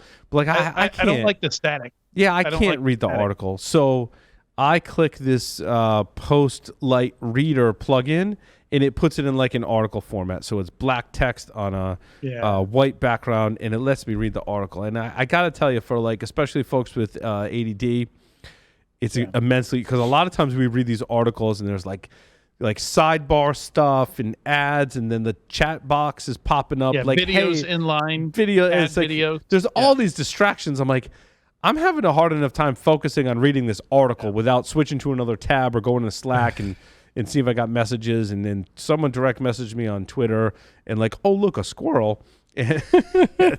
So this was pretty useful. But this is detecting SSRF like at scale. This article chronicles they scanned the entire Amazon AWS IP space and looked for a particular SSRF vulnerability. I'm trying to find the exact stats in here because I was like, wait, what? Like, I'm reading the vulnerability. I'm like, hold on, back up. How did you find this? So in total, so the executing the workflow took 12 and a half hours. They found 551 hosts vulnerable to metadata leakage via SSRF in the host header. But somewhere in here they tell like how many millions of IP addresses they scanned in here, which is interesting. I don't know if you found it, Adrian. But it looks like they're using the IP space that gets used when DHCP fails. Mm-hmm. Yeah. The 169.254. So, but over 500 of the vulnerable sites were using Amazon Lightsail. 550. Yeah. So Lightsail, as they describe, a cloud computing service offered by AWS that provides low-cost virtual private machines and other resources. So it's like pre-configured apps. So rather than like building out a bunch of stuff in AWS by hand, you can go to Lightsail and be like, I want WordPress, and click a button and you've got WordPress. And so that's where a lot of these SSRF vulnerabilities were found. And so they were trying to find, so they're like, well, we could try and find out who these 500 sites are and contact them, or we can just report this to AWS and be like, look, we found all these that were vulnerable. Like, you can go figure it out on the back end, which it sounds like that was several messages, verified Lightsail. All Lightsail are advised to update all Lightsail users are advised to So I don't know how the AWS security team is amazing. And so they requested AWS to contact the remaining vulnerable companies. I'm going to assume that happened. I don't know if the article specifically states it, but again, the AWS security team is, they're on point as they, good Lord, I would not want that job. So is this taking advantage of the software that AWS runs like within their own instances? I'm not sure. Well, that IP address is the metadata IP address in your EC2 instance. Yeah. So there's all kinds of stuff that you can do. Yeah. Using that instance, and it's inside. The old one. It's an endpoint, like an HTTP endpoint inside that's accessible from within your instance. We talked about this a few times in the past. What is the name of it? I can't remember the name of it. Oh, there's a name for it. You're right. And they're on they're on 2.x now, and they were on 1.x before. I'm looking at the Discord to see if somebody's figured it out first. But yeah, I forget what it's called. But yeah, it's basically like it runs there, and there was all kinds of stuff that you could do with it. Was that the Capital One breach? Yeah, I think so. I think it was. I think it was a while ago. Yeah. That same. Yeah. So IDMS v2. Yeah. What was that, Lee? Yeah, it's Metadata version 2, IDMS v2 is what they needed to. They're saying you needed to get to this version of it. You're on the old stuff on the old EC2 images. Because they locked that stuff down with v2 and makes it a lot harder to take advantage of. Right. And maybe that's what it was just called the metadata agent or something like that. Instance metadata agent. Yeah. And I don't know, Adrian, on your show, if you've covered Trickist. They sound like they have a product. Trickist? Trickist, no. It does not ring a bell. Automated attack surface management, automated vulnerability scanning, automated secret discovery. Oh, it sounds like an attack management, attack surface management. Is this one of your stories? This is that same story that we're talking about. The article came from a company called Trickist. Oh, gotcha. It's about who is Trickist. It sounds kind of cool. So use Trickist to build and automate workflows powered by the world's most advanced community tools. It sounds neat. What kind of article? I think this is the second time on this segment that we've read research from a company and we're like, oh, this comes from a company and they do cool stuff. Gray Noise is one in Trickist. Yeah, Gray Noise is great. Yeah. So like props for you to putting out research that we found we thought was interesting, and then we gave you a little plug on the show. So good for you. You deserve it for putting that research out to the community. I mean, that's exactly. I mean, it is a function of marketing. That's what this stuff is for. Yeah. And the best way to market is to give somebody that's actually cool and useful. Right. And I don't know if these products are cool and useful, but their research was on point, and the research was on point. I'm going to attest to that. But their company products also seem kind of cool. Like both Gray Noise and Trickist seem like really cool things that I want to look into. Like that's pretty neat. Outstanding. Closing article. Oh, I wish we had a fun. I mean, one. There's a sad one that we could There close with. There is a sad. I often like to close on a funny note and talk about. If we're going to cover the sad one, it needs to be last because I might get weepy. So were you friends with Aloria? I couldn't say friends, but like we hung out and exchanged a lot on social media, like mostly that. But we hung out in person a couple times. Yeah, I think Larry and I both were sharing stories privately. Like we bumped into Aloria in mixed company.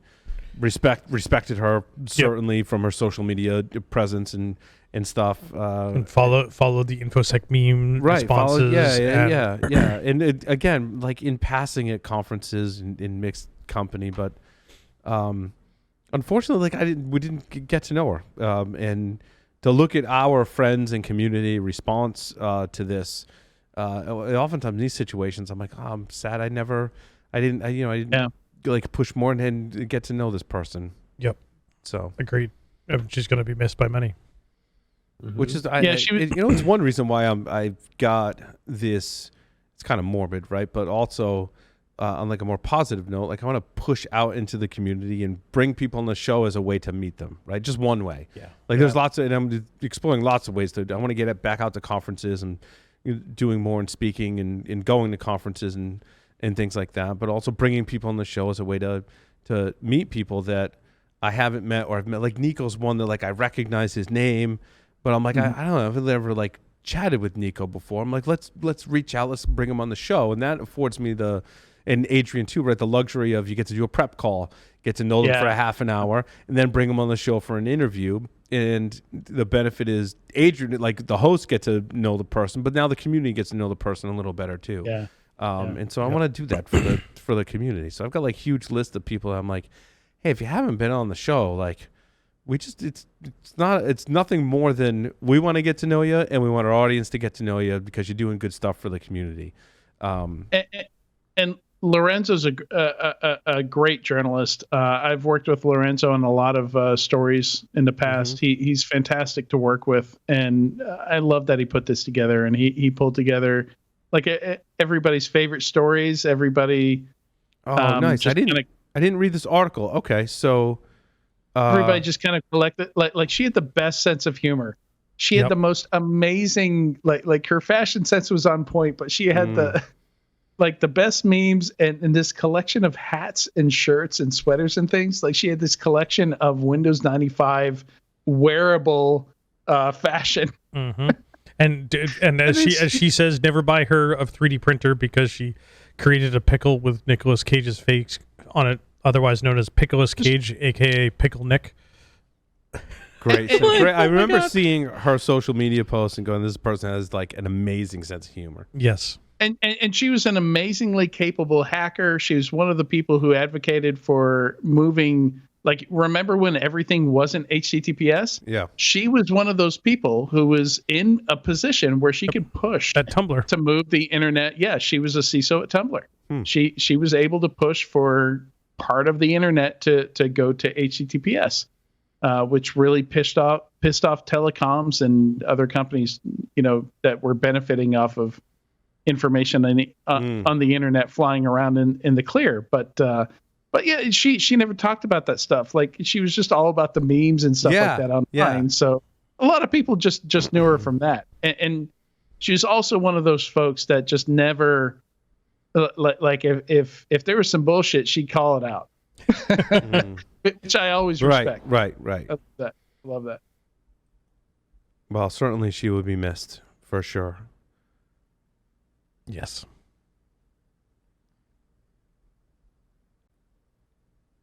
Now I really wish we had a funny story to, especially given the context. Did you hear about the 4 Cs of information security? Yeah. We should have saved that one for last. Should have. God damn it. Yeah, we kind of covered a lighthearted 7-inch laptop kind of thing. Chat GPT, give me something lighthearted to end on. Right? Yeah. Good Lord. That's why I do squirrel stories on ESW. There's like I usually end up with like 3 or 4 of them, and it's always good to go to if you want to end on something lighthearted. I did have a technical article. There's a It's not lighthearted. It's not really lighthearted, but it is. So Project Discovery.io is apparently like that's Rapid 7, isn't it? Is it Rapid 7? I think so. Project Discovery. Oh, is that their? Yeah. Like discovery thing. It's like their IoT discovery, like Shodan, but for IoT, I think. They've got some really good articles on there, and this one is on reconnaissance. They've got like a series on reconnaissance, and I think it's largely like bug bounty kind of hunter focused. And I was just kind of enamored at how there are so many cool tools. Some of them I've heard of, some of them I haven't, for this kind of reconnaissance, like Subfinder. We all, most of us know about Subfinder. But then there's Naabu, Naabu, a tool written in Go language that can quickly, reliably identify open ports on a target system network. So like us old school people are like, oh, we used Nmap, but like there's all these really cool tools for doing all this reconnaissance. HTTPX was mentioned in there. Gather information about a web server, and you like tie all these tools together.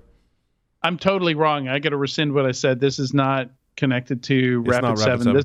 This is a standalone company that has a $25 million Series A. Okay. Has a bunch of cool people connected to it. So the reason this rung a bell is for external attack surface management companies. Like most of these companies use open source, use other companies' tools to pull this stuff into their services. And Project Discovery is one of those. They have a tool for almost anything you can imagine that you want to collect. Are they supporting Nuclei? Nuclei is a really cool freaking tool. They are Nuclei. Oh, okay. So these are the folks that develop Nuclei is really free. We covered it last week. Like even just one aspect of Nuclei. Awesome tool set for like discovery and all kinds of stuff. I've been playing with that. It's really awesome. So I had a question for you, Paul. Yeah. You tagged the article on your number 13. Yes. A compliance article was kind of out of character for you. Yes. I think because I have you picked a totally lightweight topic like CSF versus NIST versus ISO versus. I mean, Yeah, what did you think? Now, I want to get your take on this. It's okay if you didn't read the whole article, but if you load this article, again, Lee's talking about my story number 13.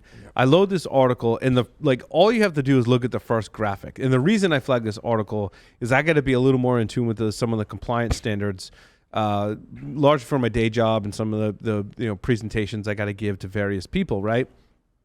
I got to understand the compliance world and standards world a little better.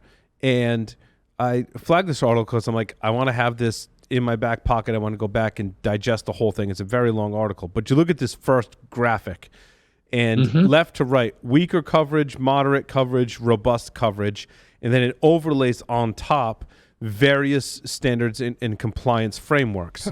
So it goes NIST Cybersecurity Framework.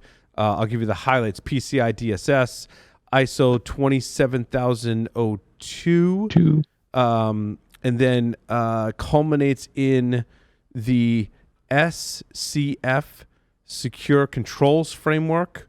Also, it's got some 853 is on there before that. It's got some FedRAMP, like CMMC, like all these things that like PCI, like when PCI is on there, like all these things that I hear in compliance things, and it's summarizing and comparing them. And so, Lee, I want your perspective on, like, is this a fair comparison? Like, do you agree with it does in fact appear to be a fair comparison. There's a little subtlety to it.